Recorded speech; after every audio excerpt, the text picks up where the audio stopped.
বাসঘরের সামনে দাঁড়িয়ে আছি। ভেতরে যেতে লজ্জা লাগছে, তাই সবাই আমাকে জোর করে ভেতরে ঢুকিয়ে দিল।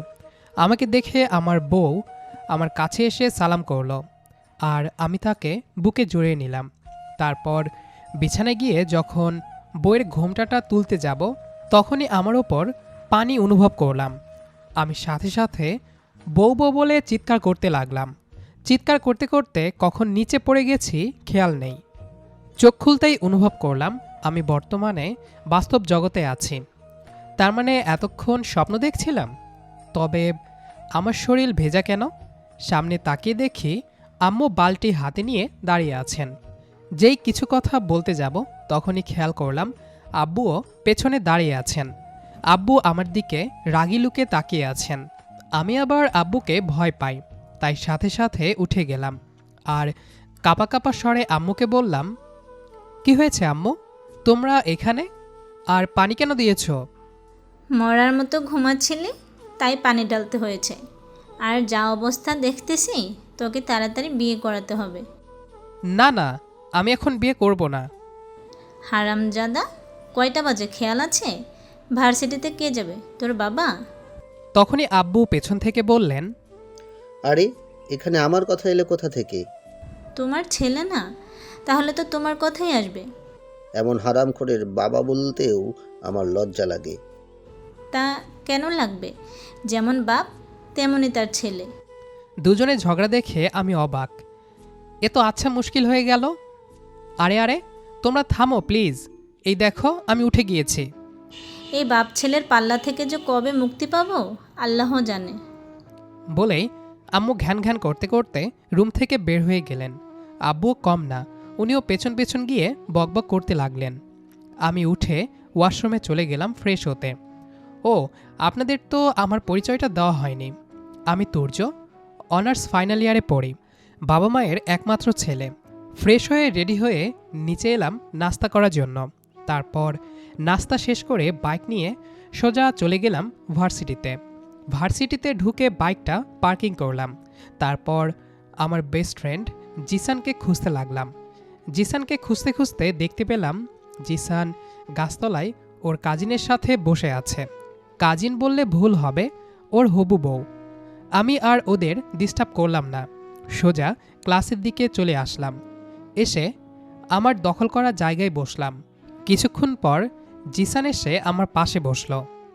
কিরে দোস্ত, কি খবর? ভালো, তোর কি খবর? আমারও ভালো। তা কখন এসেছিস? 10 মিনিট হলো। তাহলে আমাকে ডাকলি না কেন? কেন ডাকবো? তোরা তো রোম্যান্স করছিলি, তাই ভাবলাম আর ডিস্টার্ব না করি। আরে কোথায় আর রোম্যান্স করলাম, এমনি বসে বসে কথা বলছিলাম। হয়েছে, আর লজ্জা পেতে হবে না। আচ্ছা শোন, বিকালে আমার বাসায় আসিস, কথা আছে। কি কথা আছে এখানেই বল। এখানে বলা যাবে না, তুই বাসায় আসিস তখন বলবো। আচ্ছা আসবো, এখন ক্লাস কর। তারপর সবগুলো ক্লাস শেষ করে আমি আর জিসান ক্যাম্পাসের একটা গাছের তলায় বসলাম। তখন জিসান বলল, ভাই জীবনটাই বেদনা, একটা প্রেমও করতে পারলাম না। তাহলে দিয়ার সাথে কে প্রেম করছে? আমি? আরে ও তো আছেই, আমি অন্য মেয়ের কথা বলছি। তখনই পেছন থেকে একটা কণ্ঠস্বর ভেসে আসলো। কি বললি তুই? আমি আর জিসান পিছনে তাকালাম। দেখি জিসানের গার্লফ্রেন্ড দিয়া দাঁড়িয়ে আছে। দিয়াকে দেখে জিসান তো ভয়ে শেষ। দিয়া রাগে কটমট করতে করতে জিসানের কলার টেনে ধরল। এই কুত্তা, কি বললি তুই আবার বল। আ- আ- আমি আবার কি করলাম? আমি থাকতে অন্য মেয়ের কথা হচ্ছে না? আরে না, তুমি ভুল শুনেছ। আমি ভুল শুনেছি তাই না? আমি কি এতই বোকা? আজকের পর থেকে যদি আর এমন কিছু শুনি, তাহলে তোর খবর আছে। এই বলে দিয়া রাগ করে হাঁটতে লাগলো, আর জিসান ওর পেছন পেছন যেতে লাগলো। ওদের কাণ্ড দেখে আমি হাসতে লাগলাম আর মনে মনে ভাবতে লাগলাম সিঙ্গেল লাইফই বেস্ট। হঠাৎ খেয়াল করলাম কেউ একজন আমার পেছনে দাঁড়িয়ে আছে। ঘুরে তাকিয়ে দেখি নিশি। নিশি হচ্ছে জিসানের ছোট বোন। সে অনার্স ফার্স্ট ইয়ারে পড়ে এই ভার্সিটিতেই। আমাকে দেখে নিশি হালকা হেসে বলল, কেমন আছেন? ভালো, তুমি কেমন আছো? আমিও ভালো আছি। একা একা কি করেন? এই তো বাতাস খাইতেছি আপু। আপনাকে না বলেছি আমাকে আপু না ডাকতে? আমি কি আপনার আপু হই? আমি তোমাকে আপুই বলবো, কি করবে তুমি? নিশি একটু চোখ ছোট করে আমার দিকে তাকালো, তারপর ধীরে ধীরে আমার সামনে এসে দাঁড়ালো। দেখেন, আপনাকে কিন্তু শেষবারের মতো বলতেছি, আমাকে আপু ডাকবেন না। তাহলে কি ভাবি ডাকবো নাকি? ইস, আপনি না একদম অসহ্য। তাও তো আমার সাথে কথা বলতে চলে আসো। আমি আমি তো এমনি এসেছিলাম। সত্যি? এমনি? আমি এবার একটু কাছে এগিয়ে গিয়ে বললাম, সত্যি তুমি কি এমনি কথা বলতে আসো? নিশি এবার একটু নার্ভাস হয়ে গেল, চারিদিকে তাকালো কেউ দেখছে কিনা। দূরে দাঁড়ান, কেউ দেখলে কি ভাববে? ভাবুক, বলবো আপুর কাছ থেকে পড়া শিখছি। আবার সেই আপু? আমি হেসে ফেললাম। হঠাৎ জিসান দূর থেকে চিৎকার করে বলল, এই তুর্য, কই গেলি রে? আসতেছি। তারপর নিশির দিকে তাকিয়ে বললাম, বিকেলে তোমাদের বাসায় আসতেছি, কেন? তোমার ভাই ডাকছে। ও, আমি একটু দুষ্টুমি করে বললাম, তুমি থাকবা তো? থাকলে কি? না থাকলে তো আসার কোনো মানে নাই। নাটক কম করুন। বলেই দৌড়ে চলে গেল। বিকেলে জিসানের বাসায় গেলাম। দরজায় নক করতেই দরজা খুলল নিশে। আজকে ওকে দেখে একটু অন্যরকম লাগলো।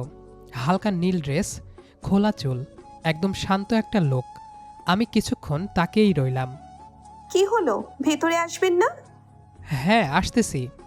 ভেতরে ঢুকে দেখি জিসান নেই। জিসান কই? বাইরে গেছে, একটু পর আসবে। তাহলে আমাকে ডাকলো কেন? নিশিব হালকা হাসলো। হয়তো আমাকে সময় দেওয়ার জন্য। কি বললে? কিছু না, বসেন। আমি সোফায় গিয়ে বসলাম। ঘরের ভেতরটা বেশ পরিপাটি, হালকা একটা সুগন্ধ ছড়িয়ে আছে। মনে হচ্ছে সদ্য কেউ রুম ফ্রেশনার স্প্রে করেছে। নিশি দরজা বন্ধ করে ভেতরে এলো, তারপর আমার সামনে সোফায় অন্য পাশে গিয়ে বসলো। কিন্তু ওর চোখের দৃষ্টি বারবার আমার দিকে চলে আসছে, আবার দ্রুত সরিয়ে নিচ্ছে। আমি একটু হাসলাম। কি হলো, এত চুপচাপ কেন আজ? আমি সব সময় চুপচাপই থাকি। তুমি আর চুপচাপ? নিশি ঠোঁট কামড়ে হালকা হাসল, তারপর একটু গম্ভীর হয়ে বলল, আপনি সব সময় মজা করেন কেন? মজা না করলে কি করব? তোমাকে সিরিয়াসলি নিলে তো ভয় পাই। আমাকে ভয় পান? হ্যাঁ, তুমি যখন চোখ বড় বড় করে তাকাও তখন মনে হয় এখনই কামড়ে দিবা। নিশি এবার হেসে ফেলল। হাসিটা খুব স্বাভাবিক, কিন্তু তাতে একটা আলাদা উষ্ণতা আছে। কিছুক্ষণ দুজনেই চুপ করে থাকলাম। বাইরে বিকেলের আলো জানালা দিয়ে ঢুকে ঘরটা নরম একটা আবহ তৈরি করেছে। নিশিব হঠাৎ উঠে দাঁড়ালো। আপনি বসেন, আমি চা নিয়ে আসি। আরে, কষ্ট করতে হবে না। কষ্ট না, অভ্যেস। বলেই রান্নাঘরের দিকে চলে গেল। আমি বসে বসে চারপাশে তাকাতে লাগলাম। দেওয়ালে কয়েকটা ছবি, জিসান আর নিশির ছোটবেলার ফ্যামিলির সাথে। একটা ছবিতে নিশিব স্কুল ড্রেস পরে দাঁড়িয়ে আছে, খুব নিরীহ একটা চেহারা। আমি নিজের অজান্তেই ছবিটার দিকে তাকিয়ে একটু হাসলাম। কিছুক্ষণ পর নিশি ট্রে হাতে নিয়ে ফিরে এলো, চায়ের কাপ সাথে কিছু বিস্কুট। নিন, চা খান। আমি কাপটা হাতে নিয়ে বললাম, তুমি বানাইছো? হ্যাঁ, খারাপ হলে কিন্তু কিছু বলবেন না। আমি এক চুমুক দিলাম। খারাপ না, বরং ভালোই। নিশির মুখে হালকা একটা তৃপ্তির ছাপ ফুটে উঠল, কিন্তু সে সেটা লুকানোর চেষ্টা করল। তুমি ভার্সিটিতে আজকাল কম আসো কেন? যেতে ভালো লাগে না। কেন? জানি না, সব কিছু কেমন জানি লাগে। কিছু হলে আমাকে বলতে পারো। আপনি শুনবেন? চেষ্টা করব। নিশি একটু হাসল, কিন্তু এবার সেই হাসিটা আগের মতো হালকা না, ভেতরে কিছু লুকানো। থাক, কিছু না, আপনি বুঝবেন না। না বললে কিভাবে বুঝবো? নিশি এবার চুপ করে গেল, তারপর ধীরে ধীরে বলল, কখনো কখনো মনে হয় আমি কাউকে কিছু বলতে পারি না, সবাই নিজের মতো ব্যস্ত। জিসানকে বলো না। ভাইয়া, ও তো নিজের লাইফ নিয়েই ব্যস্ত। আমি কিছুক্ষণ চুপ করে থাকলাম, তারপর বললাম, তাহলে মাঝে মাঝে আমাকে বলতে পারো। নিশি আমার দিকে তাকিয়ে রইল কয়েক সেকেন্ড, চোখ সরালো না। আপনি সব সময় এমন কেন? কেমন? হঠাৎ করে সিরিয়াস হয়ে যান, আবার হঠাৎ মজা করেন। আমি হেসে বললাম, আমি নিজেই জানি না আমি কেমন। নিশি মাথা নেড়ে হালকা হাসল। ঠিক তখনই দরজার বাইরে কারো পায়ের শব্দ শোনা গেল। এই দরজা খোলা রাখছিস কেন? জিসান ভেতরে ঢুকেই আমাদের দুজনের দিকে তাকালো, তারপর একটা হাসি দিল। কিরে মামা, কখন এলি? অনেকক্ষণ হলো। আমাকে ডেকে এখন তুই উধাও? আরে একটু দরকার ছিল বাইরে। তো এখন বল, কেন ডেকেছিস? বলছি, এই নিশি যা তো, আম্মু মনে হয় তোকে ডাকছে। নিশি আর কিছু না বলে উঠে চলে গেল। জিসান একটু গম্ভীর হয়ে গেল। আগে সেই হালকা মজার ভাবটা একদম নেই। সোফায় বসে হাত দুটো জোড়া করে কিছুক্ষণ নিচের দিকে তাকিয়ে রইল। বুঝলাম ব্যাপারটা সিরিয়াস। দোস্ত, একটা বড় ঝামেলায় পড়ে গেছি। কি হয়েছে? তোর চেহারাটা এমন কেন? জিসান একটা লম্বা নিঃশ্বাস ফেলল। দিয়ার বাসা থেকে বিয়ের জন্য চাপ দিচ্ছে। হঠাৎ করে? হ্যাঁ রে, ওর ফ্যামিলি এখন সিরিয়াস হয়ে গেছে। তাহলে সমস্যা কোথায়? বিয়ে করে নে। তুই তো দিয়াকে ভালোবাসিস।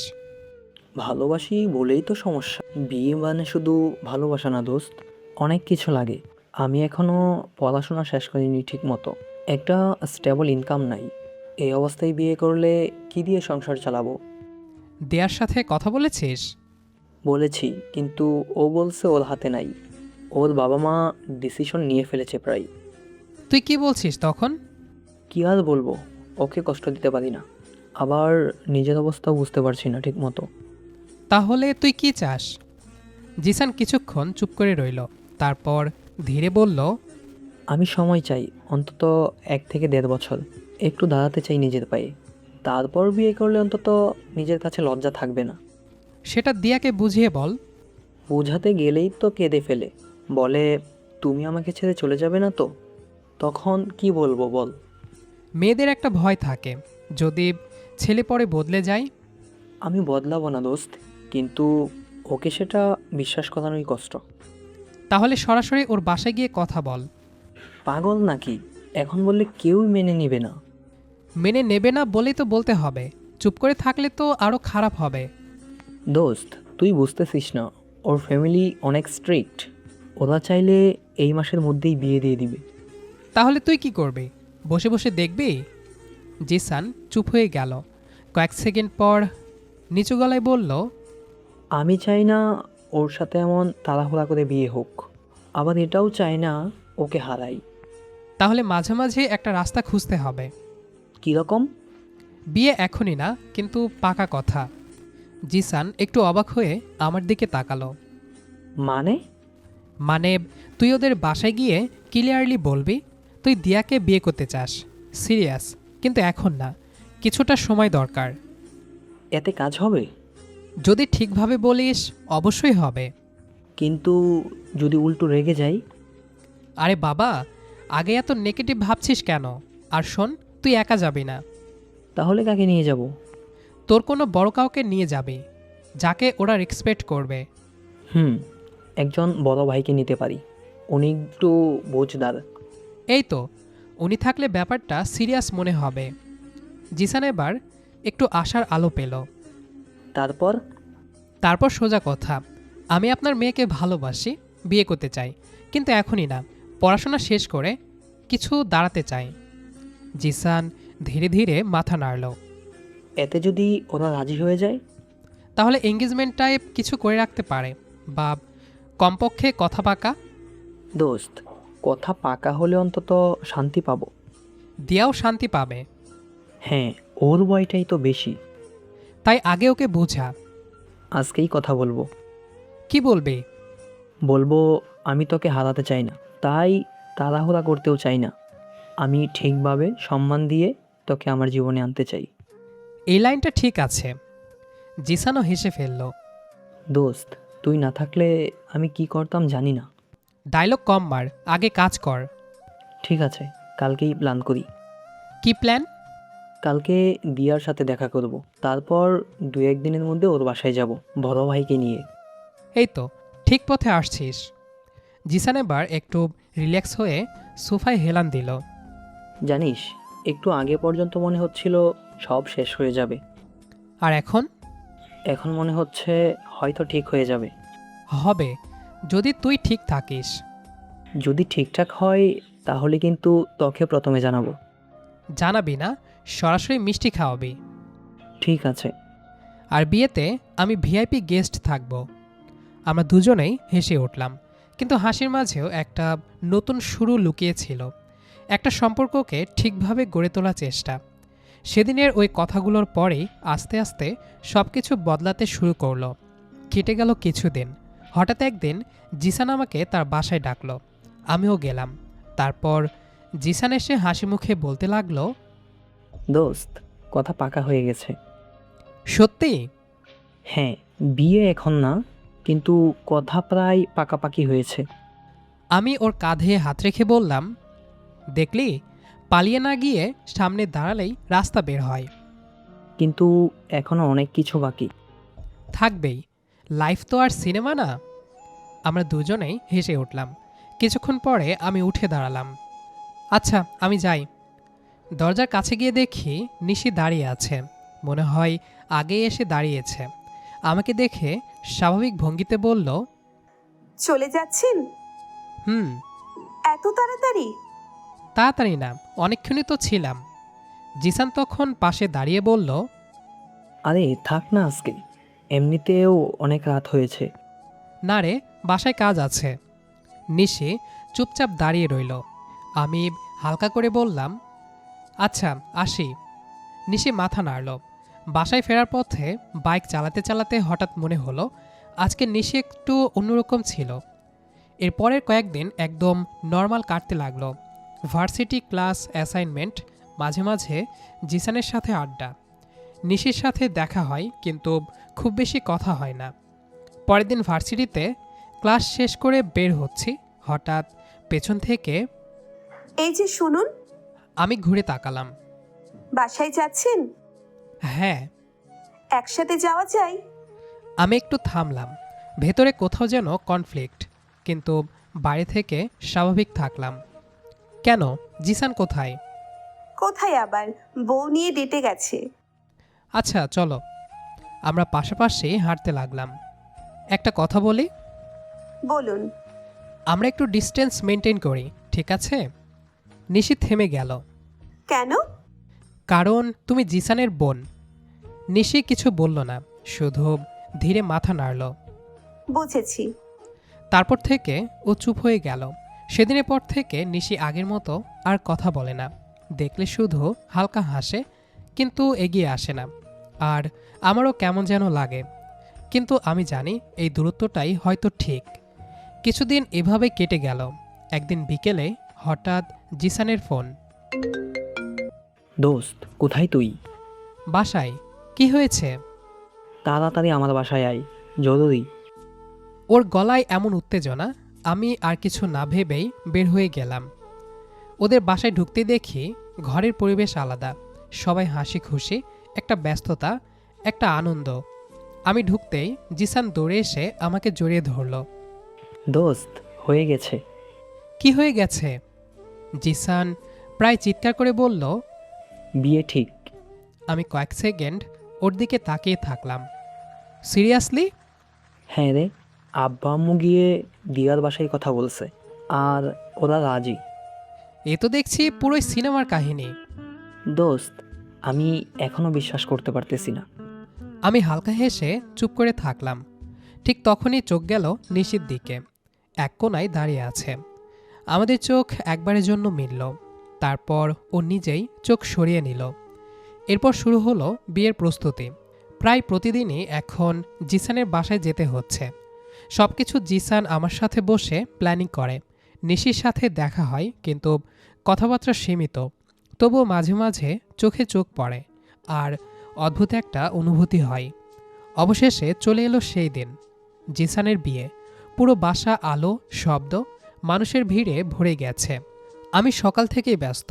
বন্ধুর বিয়ে বলে কথা, হঠাৎ খেয়াল করলাম নিশি। আজকে ওকে একদম অন্যরকম লাগছে। হালকা সাজ, শাড়ি, চুল খোলা, মুখে একদম নরম একটা সৌন্দর্য। আমি কয়েক সেকেন্ড তাকিয়ে থাকলাম। নিশি আমার দিকে তাকিয়ে বলল, এভাবে তাকিয়ে থাকলে কাজ তো সব পড়ে থাকবে। আমি একটু হেসে বললাম, আজকে তো তাকানোর মতোই লাগছে। মানে? কিছু না বলেই আমি অন্যদিকে চলে গেলাম। জিসান আর দিয়া মঞ্চে বসে আছে। দুজনের মুখেই এক ধরনের স্বস্তি আর খুশি। হঠাৎ দেখি এক ছেলে এসে নিশির পাশে দাঁড়ালো। ছেলেটাকে আগে দেখিনি, কিন্তু ওদের কথা বলার ভঙ্গি দেখে বুঝলাম পরিচিত। আমি একটু কাছে গেলাম। ছেলেটা হাসতে হাসতে বলল, নিশি, তোমাকে একটা কথা বলবো, অনেক দিন ধরে ভাবছি। কি কথা? ছেলেটা একদম সিরিয়াস হয়ে বলল, আসলে আমি তোমাকে পছন্দ করি। না, পছন্দ না, আমি তোমাকে ভালোবাসি। আমার বুকের ভেতরটা কেমন যেন ধক করে উঠল। নিশি একদম চুপ। আমি আর নিজেকে সামলাতে পারলাম না। সামনে গিয়ে দাঁড়িয়ে বললাম, এখানে কি হচ্ছে? ছেলেটা আমার দিকে তাকিয়ে বলল, আপনি কে? আমি একটু ঠান্ডা গলায় বললাম, আমি কে সেটা তোমার না জানলেও চলবে, আগে বলো তুমি কে। আমি ওর চাচাতো ভাই, ফ্যামিলিরই লোক। তো এসব ড্রামা কেন? ড্রামা না, সিরিয়াস কথা বলছি। সময় জায়গা বুঝে কথা বলতে হয়। আপনারা তো সমস্যা কেন? আমি আর কিছু বললাম না, কিন্তু চোখে মুখে রাগ স্পষ্ট ছিল। নিশি এবার মাঝখানে এসে বলল, প্লিজ তোমরা থামো, এটা কোনো জায়গা না ঝগড়া করার। আমি চুপ করে সরে গেলাম।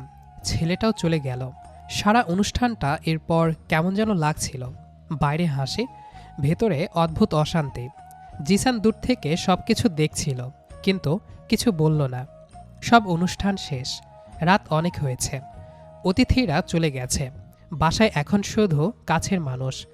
আমিও চলে আসতে নিলে জিসান আটকে দেয়, বলে যে আজকে কিছুতেই যেতে পারবো না। ছাদে দাঁড়িয়েছিলাম। হঠাৎ পেছন থেকে জিসানের গলা, কী রে বেটা, এখানে একা একা দাঁড়িয়ে আছিস কেন? এমনি রে। জিসান এসে আমার পাশে দাঁড়ালো। কিছুক্ষণ চুপ করে থাকলো। তারপর বলল, তুই নিশিকে পছন্দ করিস, তাই না? আমি অবাক হয়ে গেলাম। কি বলছিস তুই এসব? জিসান হালকা হাসলো। এতদিন ধরে তোর সাথে আছি আর তোকে পড়তে পাবো না? আমি চুপ করে রইলাম। জিসান আবারও বলল, আজকে আমি সবই খেয়াল করেছি। আমার ওই কাজিন যখন নিশির সাথে কথা বলে, তখন আমি স্পষ্ট তোর চোখে জেলাসি দেখতে পাই। আমি মাথা নিচু করে বললাম, সে যাই হোক, আমি সবসময় চেষ্টা করেছি এসব থেকে দূরে থাকতে, কারণ তুই আমার বন্ধু। জিসান গভীর নিঃশ্বাস ফেলল। আর আমি চাই না তুই নিজের ফিলিংস চাপা রাখিস। মানে? মানে যদি তুই সিরিয়াস হস, তাহলে বাকিটা আমি দেখে নিব। তুই কি সিরিয়াস? হ্যাঁ, কিন্তু তার আগে নিশির মতামত গুরুত্বপূর্ণ। ঠিক তখনই পেছন থেকে একটা পরিচিত কণ্ঠ। আমার মতামত জানার কি কারো কোনো প্রয়োজন আছে? আমি আর জিসান একসাথে ঘুরে তাকালাম। নিশি দাঁড়িয়ে আছে। ও ধীরে ধীরে আমাদের সামনে এসে দাঁড়ালো। কিছুক্ষণ আমার দিকে তাকিয়ে রইল। তারপর বলল, আপনি দূরত্ব রাখতে বলেছিলেন, আমি রেখেছি। আমার বুকটা কেমন যেন চেপে ধরল। নিশি আবার বলল, কিন্তু আপনি কি রাখতে পেরেছেন? নিশি সে কথাগুলো শোনার সঙ্গে সঙ্গে আমার বুকটা হঠাৎ ভরে উঠল। মনে হলো এতদিন ধরে যে সংযম ধরে রেখেছি, আজ তা ছোট্ট এক প্রশ্নে ভেঙে গেছে। আমি ধীরে ধীরে নিশির দিকে এগিয়ে গেলাম, কারণ আমি সবসময় তোমার প্রতি সৎ ছিলাম। আমি চাইনি তোমাকে কোনো কিছুতে ছোট করে সব কিছু হাসিল করতে। নিশি একটু হাসল। সেই হাসি এত স্বাভাবিক, কিন্তু চোখে চোখ রাখলে বোঝা যায় ভেতরে কতটা ভাবনা লুকিয়ে আছে। সে ধীরে ধীরে এগিয়ে এসে আমার পাশে দাঁড়ালো। আপনি সব সময় আমার ধৈর্য পরীক্ষা করেন? হ্যাঁ, কারণ তুমি সেই পরীক্ষাতে ফার্স্ট হও। আমরা দুজনেই হেসে ফেললাম। সেই হাসিতে সমস্ত চাপ, অশান্তি আর দূরত্ব এক নিমিষে উড়িয়ে দিল। জিসান পেছন থেকে এগিয়ে এসে আমাদের দিকে তাকালো। সে হালকা হেসে বলল, তো এখন আমি কি দুই দিক থেকে গ্রিন সিগন্যাল ধরে নিব? নিশি হেসে মাথা নাড়ল। আমিও হেসে মাথা নাড়লাম। ঠিক আছে, বাকিটা তোরা বুঝে নে। আমি গেলাম। ওইদিকে আমার বউ আমার জন্য অপেক্ষা করছে। বলে জিসান চলে গেল। আমি আর নিশি একে অপরের দিকে তাকিয়ে রইলাম। ধীরে ধীরে নিশির হাত ধরে বললাম, এবার আমি আর দূরত্ব রাখবো না, তুমি চাইলে আমরা একসাথে এগিয়ে যাব। নিশির চোখ বড় করে তাকালো, তার মুখে হালকা লাজ আর খুশির ছাপ। তারপর সে ধীরে ধীরে আমার হাত চেপে ধরল। এই কথাটা যদি আরো আগে বলতেন তাহলে আজকে এত কিছু ঘটতো না। হ্যাঁ, তা অবশ্য ঠিক, কিন্তু শেষমেশ তো ধরা দিলামই। উহুম, আপনি নিচু থেকে ধরা দেননি, বরং আমি ধরেছি। আচ্ছা ঠিক আছে, সেটাই। তারপর এভাবেই অনেকক্ষণ দুজন কথা বলতে লাগলাম। ধীরে ধীরে শুরু হতে লাগলো আমাদের প্রেমের কাহিনী। তো বন্ধুরা, এই ছিল আমাদের আজকের গল্প। গল্পটি আপনাদের কাছে কেমন লেগেছে সেটি অবশ্যই কমেন্ট করে জানাবেন। দেখা হবে আবারও নতুন কোনো গল্প নিয়ে। সে পর্যন্ত আমাদের সাথেই থাকবেন। ধন্যবাদ সবাইকে।